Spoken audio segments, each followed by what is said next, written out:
জুলাই সনদ বাস্তবায়নে সরকারের কাছে সুপারিশ দিতে যাচ্ছে ঐকমত্য কমিশন। আজ দুপুরে আনুষ্ঠানিক হস্তান্তর।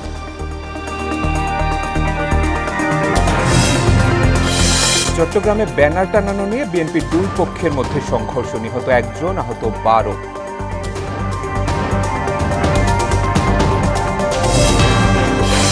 মেঘনার ভাঙনে ক্রমশ ছোট হয়ে আসছে হাতিয়া দ্বীপ, মানচিত্র থেকে হারিয়ে যাওয়ার শঙ্কা, স্থায়ী ব্লক নির্মাণের দাবি।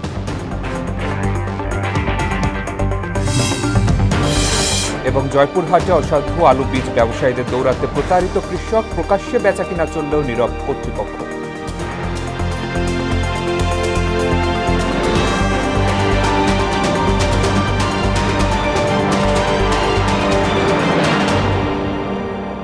আসসালামু আলাইকুম, সবাইকে মোহনা সংবাদে স্বাগত। শুনছিলেন শিরোনাম, পুরো সংবাদের সঙ্গে আছি শেখ সাব্বির হোসেন।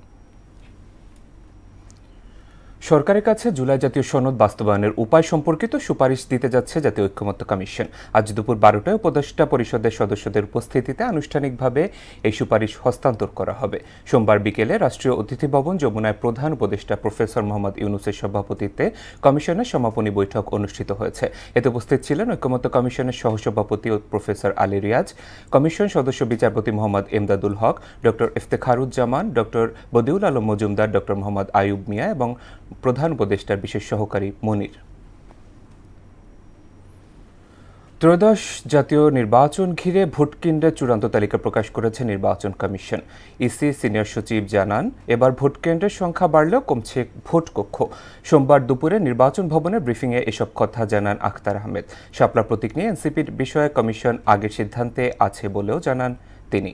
এম আর আসাদের রিপোর্ট। ভোটকেন্দ্রের চূড়ান্ত একটা তালিকা আমরা ঠিক করেছি। আগামী জাতীয় সংসদ নির্বাচনের জন্য ৪২,৭৬১টি ভোটকেন্দ্র চূড়ান্ত করা হয়েছে। সংখ্যাটি আগের বারের চেয়ে ৬৬১টি বেশি।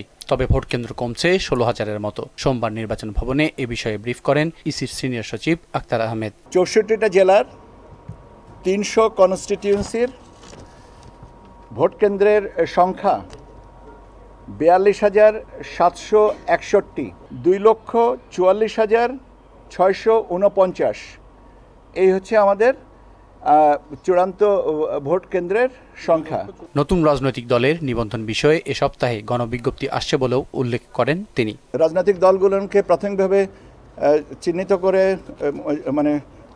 মনে করি যে এরা নিবন্ধন পাওয়ার যোগ্য, তাদের বিজ্ঞপ্তি দিতে হবে। সেই বিজ্ঞপ্তির সময় তাদেরকে প্রতীক চিহ্নিত করেই বিজ্ঞপ্তি দেওয়া হবে।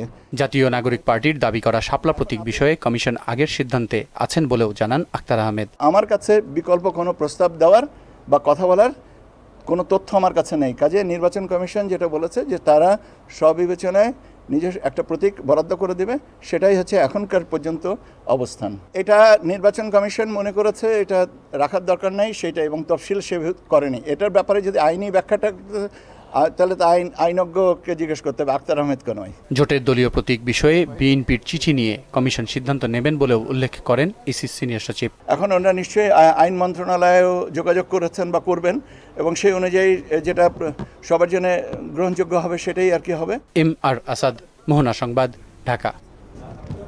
ফ্যাসিবাদ বিরোধী দলগুলোকে নিয়ে বিএনপি বৃহৎ জোট গড়তে চায় বলে জানালেন দলের স্থায়ী কমিটির সদস্য সালাউদ্দিন আহমেদ। তিনি বলেন, বিভেদ নয় বরং জাতীয় ঐক্য অটুট রাখতে চায় তার দল। সোমবার সকালে যুবদলের ৪৭তম প্রতিষ্ঠাবার্ষিকী উপলক্ষে জিয়াউর রহমানের সমাধিতে শ্রদ্ধা নিবেদন শেষে এই কথা বলেন তিনি। আগামী নির্বাচনে ধানের শীষকে জয়ী করতে ঐক্যবদ্ধ হয়ে কাজ করার প্রত্যয় জানান যুবদল নেতারা। তানজিদ ভুঁইয়ার প্রতিবেদন। সংগঠনের ৪৭তম প্রতিষ্ঠাবার্ষিকী উপলক্ষে সাবেক রাষ্ট্রপতি জিয়াউর রহমানের সমাধিতে শ্রদ্ধা জানায় জাতীয়তাবাদী যুবদল। এ সময় উপস্থিত ছিলেন ঢাকা মহানগর, উত্তর, দক্ষিণ সহ রাজধানীর বিভিন্ন ইউনিটের যুবদল নেতাকর্মীরা। জনসমুদ্রে পরিণত হওয়া শহীদ জিয়ার সমাধিস্থল স্লোগানে স্লোগানে মুখর হয়ে ওঠে। শ্রদ্ধা নিবেদন শেষে সুন্দর বাংলাদেশ গড়তে জনকল্যাণমূলক কাজ করে যাওয়ার অঙ্গীকার করেন যুবদল নেতারা। তরুণ প্রজন্মের আশা এবং অধিকারের আন্দোলনকারী মেন নেতৃত্ব দিয়েছে যুবদল, এবং গত 16 বছর সবসময় যুবদল মুখ্য ভূমিকা পালন করেছে। যুবদল সবসময় আন্দোলনের প্রথম সারিতে ছিলেন। যারা দেশ নিয়ে ষড়যন্ত্র করবে সবাইকে বিএনপির ভারপ্রাপ্ত চেয়ারম্যান তারেক রহমানের নেতৃত্বে ষড়যন্ত্র রুখে দিয়ে আগামী দিনে বাংলাদেশের মানুষের ভোটের অধিকার প্রতিষ্ঠা করব। সংগঠনটির সাবেক নেতারা বলেন, দেশ গড়তে তরুণ সমাজের ভূমিকা জরুরি। বর্তমান যে যুবদল আছেন তার নেতৃত্বে সারা বাংলাদেশে যুবদল আরো সুসংগঠিত হবে। বাংলাদেশে প্রথম শহীদ জিয়া বীরুত্তম যুব মন্ত্রণালয় চালু করেছিলেন। যুবদলটা হচ্ছে মূল বিএনপির সৌন্দর্য বিকাশের জন্য যেখানে যেখানে যখন প্রয়োজন সেই নেতৃত্বটা সবচেয়ে বেশি পরিপূর্ণ হয়েছে যুবদলের মধ্যে দিয়ে। এ সময় তারুণ্য নির্ভর বাংলাদেশ গড়ার অঙ্গীকার করেন বিএনপির স্থায়ী কমিটির সদস্য সালাউদ্দিন আহমদ। বলেন, যুব সমাজের রাজনৈতিক ভাবনা নিয়েই সামনের পথ চলতে হবে। ইনশাআল্লাহ এই দেশ একটি তারুণ্য নির্ভর বাংলাদেশ হবে, যুবকদের কর্মসংস্থান নির্ভর বাংলাদেশ হবে, যুবকদের এবং তারুণ্যের চিন্তা চেতনা নির্ভর, প্রযুক্তি নির্ভর, মেধা নির্ভর বাংলাদেশ বিনির্মাণ হবে। যেই স্বপ্ন আমাদের শহীদরা দেখেছিলেন, এই স্বপ্ন জুলাই গণঅভ্যুত্থানের শহীদরা দেখেছিলেন। ফ্যাসিবাদ বিরোধী রাজনৈতিক দলগুলোকে নিয়ে বৃহৎ জোট গড়ার পরিকল্পনাও জানান তিনি। যাতে আমাদের দলের ভিতরে ঐক্য থাকে, জাতির মধ্যে ঐক্য থাকে, যাদের সাথে আমরা যুগপৎ আন্দোলন করেছি এবং অন্যান্য একটা বৃহৎ জোটের জন্য আমরা চিন্তা করছি, সবাইকে নিয়ে ঐক্যবদ্ধভাবে যাতে আমরা আগামীতে এই নির্বাচনী বৈতরণী পার হতে পারি। আগামী নির্বাচনে দলীয় ঐক্য ধরে রাখতে নেতাকর্মীদের প্রতি আহ্বান জানান সালাউদ্দিন আহমেদ। ঐক্য বজায় রাখার জন্য কেউ যাতে বিভেদের পথে না যায়। তানজিদ ভুইয়া, মোহনা সংবাদ, ঢাকা। চট্টগ্রাম নগরের বাকুলিয়ায় বিএনপির দুই পক্ষের মধ্যে সংঘর্ষের ঘটনা ঘটেছে। এতে সাজ্জাদ নামে এক যুবদল কর্মী নিহত হয়েছেন। এ ঘটনায় আহত হয়েছেন অন্তত 12 জন। সোমবার মধ্যরাতে থানার এক্সেস রোডের এলাকায় এ ঘটনা ঘটে।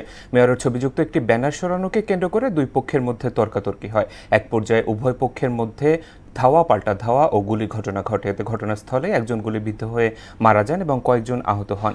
চমেক হাসপাতাল পুলিশ ফাঁড়ির ইনচার্জ নুরুল আলম আশিক বলেন, গুলিবিদ্ধ অবস্থায় এক যুবককে হাসপাতালে আনা হলে চিকিৎসক তাকে মৃত ঘোষণা করেন। তার বুকে গুলির আঘাত ছিল। গুলিবিদ্ধ সহ আরও 8 জনকে হাসপাতালে ভর্তি করা হয়েছে। ডেঙ্গু আক্রান্ত হয়ে গত 24 ঘন্টায় দেশে আরও 6 জনের মৃত্যু হয়েছে। এতে চলতি বছরের মৃতের সংখ্যা বেড়ে 269 জনে দাঁড়িয়েছে। এছাড়া গত একদিনে নতুন করে 983 জন ডেঙ্গু নিয়ে হাসপাতালে ভর্তি হয়েছেন। সোমবার বিকেলে স্বাস্থ্য অধিদপ্তরের ডেঙ্গু বিষয়ক নিয়মিত প্রতিবেদনে এ তথ্য জানানো হয়েছে। মৃতদের মধ্যে 4 জনই ঢাকা উত্তর সিটি কর্পোরেশনের বাসিন্দা। এছাড়া ঢাকা দক্ষিণ সিটি কর্পোরেশন ও বরিশাল বিভাগে 1 জন করে মারা গেছে। উত্তর সিটি কর্পোরেশন এলাকা থেকে সর্বোচ্চ 227 জন ডেঙ্গু রোগী হাসপাতালে ভর্তি হয়েছেন। সারা দেশের মতো বরগুনাতেও বাড়ছে ডেঙ্গু রোগী। সেখানকার সবশেষ পরিস্থিতি জানাতে আমাদের সঙ্গে যুক্ত হচ্ছেন আমাদের সহকর্মী সাগর আকন। সাগর, বরগুনার ডেঙ্গু পরিস্থিতির সবশেষ কি তথ্য আছে আপনার কাছে জানাবেন আমাদের।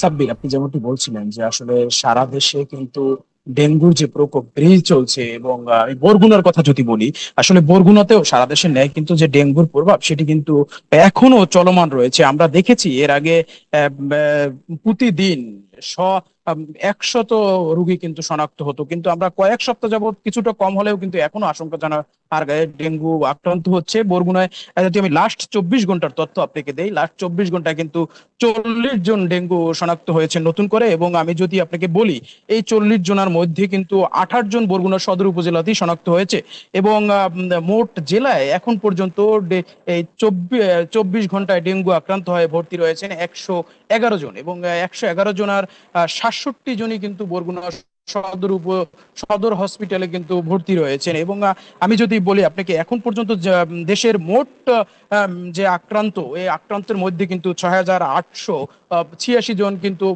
বরগুনা জেলায় আক্রান্ত হয়েছে। এবং মৃত্যুর কথা যদি বলি, এখানে সরকারি হিসাবে 15 জন মৃত্যুবরণ করেছে এবং বেসরকারি হিসাবে সেটি কিন্তু 59-এর ঘরে দাঁড়িয়েছে। এক কথায় বলতে গেলে কিন্তু ডেঙ্গুর যে পরিস্থিতি সেটি কিন্তু খুব ভয়াবহ রূপ নিয়েছে বরগুনাতে। এবং আমি যদি মশক নিধনের বিষয়ে আপনাকে একটু বলি, যে আসলে পৌর কর্তৃপক্ষ, বরগুনার যে 4টি পৌরসভা রয়েছে জেলার, এই 4টি পৌরসভার কথা যদি আপনাকে বলি, সেখানে কিন্তু আমরা দেখেছি যে মশক নিধনের কোনো ব্যবস্থাই কিন্তু পৌরসভার নেই। এবং এখানে যারা সাধারণ নাগরিক রয়েছেন পৌরসভার, তারা আমাদেরকে যেটি জানিয়েছে, আসলে প্রথম দিক থেকে কিছু মশক নিধনের জন্য কীটনাশক দিলেও কিন্তু এখন কিন্তু গত 2 থেকে 3 মাসে কোনো প্রকার মশক নিধনের জন্য পৌর কর্তৃপক্ষ ব্যবস্থা নেয়নি। এদিকে আমরা কথা বলেছি যে সচেতন মহল রয়েছে, তারা যেটি বলেছে যে আসলে সচেতনতার পাশাপাশি নাগরিকদের কিন্তু যে এই পৌর কর্তৃপক্ষের যে মশক নিধনের ব্যবস্থা সেটি কিন্তু জোরদার করতে হবে, নয়তো এই ডেঙ্গু পরিস্থিতি কিন্তু এখন বর্ষার শেষ সময় এটি কিন্তু আরো ভয়াবহ রূপ নিতে পারে বলে ধারণা করা হচ্ছে। তো সাব্বির, এই ছিল বরগুনা থেকে সব শেষ। জি সাগর, ধন্যবাদ আপনাকে। মেঘনার অব্যাহত ভাঙনে ছোট হয়ে আসছে দ্বীপ উপজেলার হাতিয়ার আয়তন। এরই মধ্যে বিলীন হয়ে যাওয়ার পথে বেশ কয়েকটি ইউনিয়ন ভাঙনের কবলে ভিটে মাটি হারিয়ে কয়েক হাজার পরিবার মানবেতর জীবনযাপন করছে। মানচিত্র থেকে হারিয়ে যাওয়ার শঙ্কা, স্থায়ী ব্লক নির্মাণের দাবি স্থানীয়দের। কিছু প্রকল্পের কাজ চলমান রয়েছে বলে জানান নির্বাহী প্রকৌশলী। ফিরোজ উদ্দিনের প্রতিবেদন, জানাচ্ছেন মাহমুদ হোসেন। হাতিয়ায় মেঘনার ভাঙনে এভাবেই নদীতে হেলে পড়ছে আল আমিন বাজার বহুমুখী আশ্রয়ন কেন্দ্র ও প্রাথমিক বিদ্যালয়টি। শুধু এই স্কুল নয়, এরই মধ্যে নদীতে বিলীন হয়ে গেছে বেশ কয়েকটি প্রাথমিক ও মাধ্যমিক বিদ্যালয় সহ চর ঈশ্বর, নলচিরা, শুকচর, হরণী ও চান্দনী ইউনিয়নের বেশিরভাগ অংশ। তীব্র ভাঙনের ঝুঁকিতে তমরুদ্দি, সোনাদিয়া চরকিং ইউনিয়ন। ভাঙন অব্যাহত থাকলে বসত ভিটা হারাতে পারে কয়েকটি ইউনিয়নের লক্ষাধিক মানুষ। এরই মধ্যে সব হারিয়ে এখন খোলা আকাশের নিচে অনেকেই জীবনযাপন করছেন। ভাঙন রোধে টেকসই নদী শাসন ও ব্লক বেড়িবাঁধ নির্মাণের দাবি এলাকাবাসীর। ভাঙার কারণে এখানে পড়তে পারছি না। এখানে 8 কিলোর মধ্যে মসজিদ ছিল, কালভার্ট ছিল, ব্রিজ ছিল, মেইন রোড ছিল। রাস্তাঘাটের সাথে সাথে আমাদের সকল কিছু কিন্তু ধ্বংস হয়ে যাচ্ছে, সকল কিছু মেঘনা নদীর সাথে বিলীন হয়ে যাচ্ছে। নদী ভাঙতে অবস্থা হয়ে গেছি, এখন আর কিছু নেই। আর্সগানরা থাকার জন্য দিছি, এখন এটা নদীর মাধ্যমে ভাঙি গেছে। ভূমিহীন এরা কোথায় গিয়ে থাকবে, এদের কোনো বাসস্থানের জায়গা নাই। আমরা দেখতেছি কাজ কিছু করে এখান থেকে আবার হিরিক পরিবন্দরে তাদের বস্তার সমস্যা, বলগেটের সমস্যা। বস্তা হইলে বলগেট আসে না, বলগেট আসলে বস্তা আসে না। এই জনপদ মাছাইতে হইলে এখন দ্রুত একটা বেড়িবাঁধ এবং বস্তা ডাম্পিং করি প্লাস ফাতর দিই। নোয়াখালীর উপকূলীয় 40 কিলোমিটার ভাঙন কবলিত আপৎকালীন কিছু প্রকল্প চলমান রয়েছে বলে জানান নির্বাহী প্রকৌশলী। ভাঙন কবলিত বিশেষ করে চর এলাহি থেকে শুরু করে আমাদের চেয়ারম্যান ঘাট পর্যন্ত প্রায় 40 কিলোমিটার জায়গা আমাদের প্রায় ভাঙন কবলিত রয়েছে। তার ভিতরে নলের চরে 5 কিলোমিটার আমাদের স্থায়ী প্রতিরক্ষা কার্যক্রম চলমান রয়েছে। দ্রুত ব্লক নির্মাণের কাজ শুরু করে হাতিয়ার মানুষের জীবন ও সম্পদ রক্ষায় এগিয়ে আসবে সরকার, এমনটাই দাবি স্থানীয়দের। মাহমুদ হোসেন, মোহনা সংবাদ। জয়পুরহাটের আলু রোপণ মৌসুমে সক্রিয় হয়ে উঠেছে অসাধু বীজ ব্যবসায়ীরা। নিম্নমানের আলু উন্নত জাত বলে প্রতারণার ফাঁদে ফেলছেন চাষিদের। অনুমোদনহীন বীজ আলু প্রকাশ্যে বেচাকেনা চললেও জনবল সংকটের অজুহাতে কোনো নড়চড় নেই কর্তৃপক্ষের। প্রত্যয়ন ট্যাগ ছাড়া বীজ না কেনার পরামর্শ কৃষি কর্মকর্তার। মিলন রায়হানের প্রতিবেদন, জানাচ্ছেন তাসসিন তারিন। চলতি মৌসুমে আলু রোপণ শুরু হতে না হতেই জয়পুরহাটে সক্রিয় হয়ে উঠেছে অসাধু বীজ ব্যবসায়ীরা। আলু রোপণের মৌসুমে জয়পুরহাটে রাস্তার পাশে বিক্রির জন্য আনা হয়েছে বস্তা ভর্তি আলু। অনুমোদনহীন বীজ তুলে দিচ্ছেন কৃষকদের হাতে। কোনোটির গায়ে নেই সরকারি বীজ প্রত্যয়ন স্টিকার। প্রতি বছরই নিম্নমানের বীজ কিনে ঠকছেন চাষিরা। তারপরও ভাগ্যের উপর ভরসা করে ক্রয় করেন আলু বীজ। না বুঝে আমরা নিয়ে যাই, মানুষের ফলে ভালো এটা সেই হিসাবে আমরা এই আলুর বীজগুলো নিয়ে যাই। এগুলো আলুর বীজ কি রকম হবে, গত বছরের মতো নিয়ে আবার ধরা খাবো না কি করবে আল্লাহ ভালো জানে। আমাদের কোনো আলু ডালু লেজাকে অভিযোগ দেয়নি, এটা কোনো প্রত্যয়নপত্র লাগে না, এমনি আমাদের লাইসেন্স আছে। নিবন্ধিত বীজ ডিলাররা বলছেন নিম্নমানের আলু উন্নত জাত বলে কৃষকদের কাছে বিক্রি করছেন মৌসুমী ব্যবসায়ীরা। সরকারের বীজের বস্তায় সিল আছে, সবকিছু আছে। আর যারা রাস্তায় বিক্রি করে তাদের বস্তায় কোনো সিল নাই, কোনো কিছু নাই। তারা কৃষকদেরকে ঠকাচ্ছে, কৃষকদের সাথে প্রতারণা করতেছে। খাওয়াতে আলু বীজ দিলে কেজিতে 1 টাকা 2 টাকা বেশি পাওয়া যাচ্ছে, এই জন্য খাওয়াতে আলুটা এনে বীজের মধ্যে ঢুকে দিয়ে আমরা যারা প্রকৃত বীজ রেখেছি বা ব্যবসা করি আমাদের আরো কবর হয়ে গেছে। প্রশাসনের দুর্বল তদারকিতেই প্রতারণা বাড়ছে বলে দাবি কনজিউমার অ্যাসোসিয়েশনের এই নেতার। এই বিষয়ে আমরা প্রশাসনের তদারকি দাবি করেছি এবং কৃষি প্রত্যয়ন অফিস এবং কৃষি অধিদপ্তরকে বারবার আমরা উপস্থাপন করতেছি। প্রকাশ্যে এমন প্রতারণা চললেও জনবল সংকটের অজুহাত বীজ প্রত্যয়ন কর্মকর্তার। প্রত্যয়ের বহির্ভূত কোনো বীজ যদি কেউ বিক্রি করে সেটি আমরা নগদ 50,000 টাকা জরিমানা করতে পারি। আর্থিক দণ্ডের পাশাপাশি তাকে 3 মাসের দণ্ড হতে পারে অথবা উভয় দণ্ড হতে পারে, তার লাইসেন্স বাতিল হতে পারে। অনুমোদনহীন মৌসুমী ব্যবসায়ীদের কাছ থেকে বীজ না কিনতে পরামর্শ দেন কৃষি সম্প্রসারণ কর্মকর্তা। কৃষক ভাইদের প্রতি অনুরোধ করব যে তারা এই ধরনের অনুমোদিত কোনো মৌসুমী ব্যবসায়ীর কাছ থেকে বীজ না কিনতে, তাদেরকে প্রতিষ্ঠিত নিবন্ধিত ব্যবসায়ী যারা আছে তাদের কাছ থেকে মানসম্মত গুণগত মানসম্পন্ন বীজ কেনার জন্য, গুণগত মানসম্পন্ন বীজ না কিনলে পরবর্তীতে এটা আলু ফলনে প্রভাব ফেলতে পারে। প্রশাসনের নীরবতায় ভয়াবহ আকার নিয়েছে আলুর বীজ প্রতারণা। নিয়মিত অভিযান আর কঠোর নজরদারি বাড়ানোর দাবি কৃষকদের। তাহসিন তারিন, মোহনা সংবাদ। এবার সারা দেশে অনুষ্ঠিত সভা সমাবেশের চিত্র নিয়ে প্রতিনিধিদের তথ্যচিত্র একটি ডেস্ক রিপোর্ট। দিনাজপুরের বিরলে উপজেলা জামায়াতের আমির ও হাফেজ আব্দুর রশিদের বিরুদ্ধে মিথ্যা ও মানহানিকর সংবাদ প্রচারের প্রতিবাদে জামায়াতে ইসলামী ও এলাকাবাসী মানববন্ধন কর্মসূচি পালন করেছে। মানিকগঞ্জে যুবদলের ৪৭তম প্রতিষ্ঠা বার্ষিকী উপলক্ষে জেলা যুবদলের বর্ণাঢ্য র্যালি অনুষ্ঠিত হয়েছে। ধর্ষণ ঘটনায় দোষীদের দৃষ্টান্তমূলক শাস্তির দাবিতে বান্দরবানে পার্বত্য চট্টগ্রাম ছাত্র পরিষদের উদ্যোগে মানববন্ধন অনুষ্ঠিত হয়েছে। ময়মনসিংহে নগরীর টাউন হল চত্বরে যুবদলের ৪৭তম প্রতিষ্ঠা বার্ষিকী উপলক্ষে সমাবেশ ও বর্ণাঢ্য শোভাযাত্রা অনুষ্ঠিত হয়েছে। আগামী সংসদ নির্বাচন উপলক্ষে মাদারীপুরে জাকের পার্টির সাংগঠনিক জনসভা ও র্যালি অনুষ্ঠিত হয়েছে। চাঁদপুরে যুবদলের ৪৭তম প্রতিষ্ঠা বার্ষিকী উপলক্ষে বর্ণাঢ্য র্যালি ও আলোচনা সভা অনুষ্ঠিত হয়েছে। নরসিংদীর শিলমান্দি ইউনিয়নে শান্তি ও স্থিতিশীলতার আহ্বানে জাকের পার্টি ও সহযোগী সংগঠনের উদ্যোগে জনসভা ও র্যালি অনুষ্ঠিত হয়েছে। নানা আয়োজনে বান্দরবানেও যুবদলের ৪৭তম প্রতিষ্ঠা বার্ষিকী পালিত হয়েছে। হাত ধোয়ার নায়ক হন প্রতিপাদ্যে ঝালকাঠি জেলা প্রশাসক কার্যালয়ের চত্বরে পালিত হয়েছে বিশ্ব হাত ধোয়া দিবস।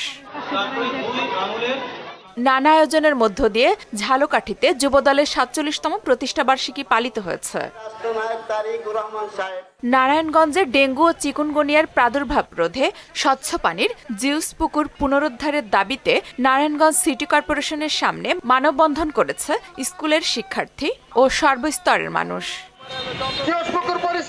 সারা দেশের ন্যায় নওগাঁতেও যুবদলের ৪৭তম প্রতিষ্ঠা বার্ষিকী উপলক্ষে নওগাঁ জেলা যুবদলের উদ্যোগে দিবসটি উদযাপন করা হয়েছে। বরিশাল বিশ্ববিদ্যালয় সাংবাদিক সমিতির ৭ম প্রতিষ্ঠা বার্ষিকী উপলক্ষে শোভাযাত্রা ও সেমিনার অনুষ্ঠিত হয়েছে। ব্রাহ্মণবাড়িয়া সরকারি মহিলা কলেজ মার্কেটের বরাদ্দকৃত বৈধ বাণিজ্যিক স্থাপনা উচ্ছেদ সিদ্ধান্তের প্রতিবাদে ধর্মঘট পালন করেছে ড্রাগিস্ট ও কেমিস্ট সমিতি। বরিশালে র্যালি ও সমাবেশের মাধ্যমে উদযাপিত হয়েছে যুবদলের ৪৭তম প্রতিষ্ঠা বার্ষিকী। বর্ণাঢ্য আয়োজনে সিরাজগঞ্জের রায়গঞ্জে চান্দাইকোনা পুবালী ব্যাংক লিমিটেডের ৫৫১তম শাখার উদ্বোধন করা হয়েছে। যুবদলের ৪৭তম প্রতিষ্ঠা বার্ষিকী বর্ণাঢ্য আয়োজনের মধ্য দিয়ে পালন করেছে রংপুর মহানগর যুবদল। আসন্ন জাতীয় সংসদ নির্বাচনে মৌলভীবাজার ১ আসনে বিএনপির মনোনয়ন প্রত্যাশী শরীফুল হক সাজুর প্রত্যয়ী ঘোষণা ঘিরে অনুষ্ঠিত হয়েছে মিছিল ও সমাবেশ। পটুয়াখালীতে যুবদলের ৪৭তম প্রতিষ্ঠা বার্ষিকী উপলক্ষে বর্ণাঢ্য আনন্দ র্যালি অনুষ্ঠিত হয়েছে। নানা দাবিতে জয়পুরহাটে বিক্ষোভ সমাবেশ ও মিছিল করেছে বাংলাদেশ জামায়াত ইসলামী। গোপালগঞ্জের টুঙ্গিপাড়ায় যুবদলের ৪৭তম প্রতিষ্ঠা বার্ষিকী উপলক্ষে সমাবেশ অনুষ্ঠিত হয়েছে। আফরিন পপি, মোহনা সংবাদ। দর্শক, এ পর্যায়ে জানিয়ে দিচ্ছি আজকের সংবাদপত্রের গুরুত্বপূর্ণ শিরোনামগুলো।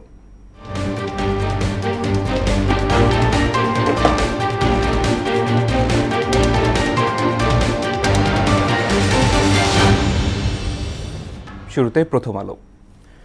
নিরাপত্তার পূর্ণাঙ্গ নিরীক্ষা ছাড়া চালু হয়েছিল মেট্রো। আগামী সংসদ সংবিধান সংস্কার করবে ৯ মাসে।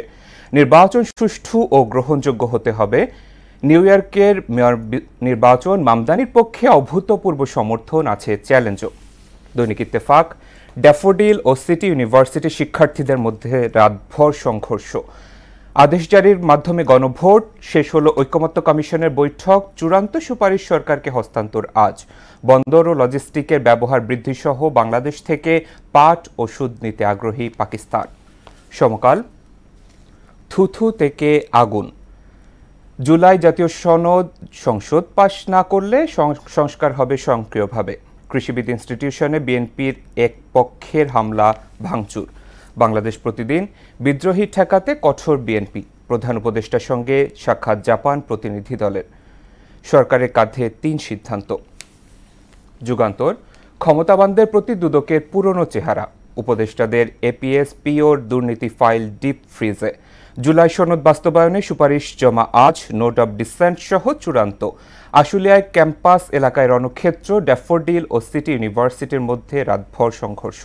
সবশেষে দ্য ডেইলি স্টার।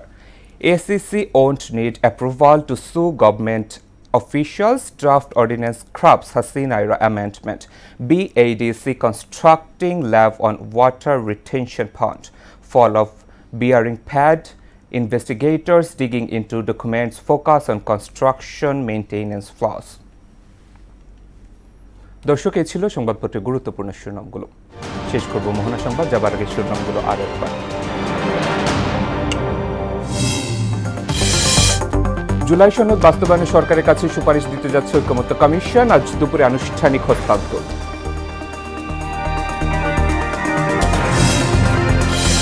চট্টগ্রামে ব্যানার টানানো নিয়ে বিএনপির 2 পক্ষের মধ্যে সংঘর্ষ, নিহত 1 জন, আহত 12।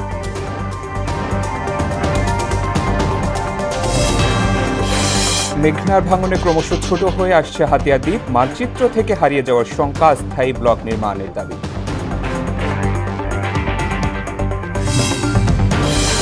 এবং জয়পুরহাটে অসাধু আলু বীজ ব্যবসায়ীদের দৌরাত্মে প্রতারিত কৃষক, প্রকাশ্যে বেচাকিনা চললেও নীরব কর্তৃপক্ষ।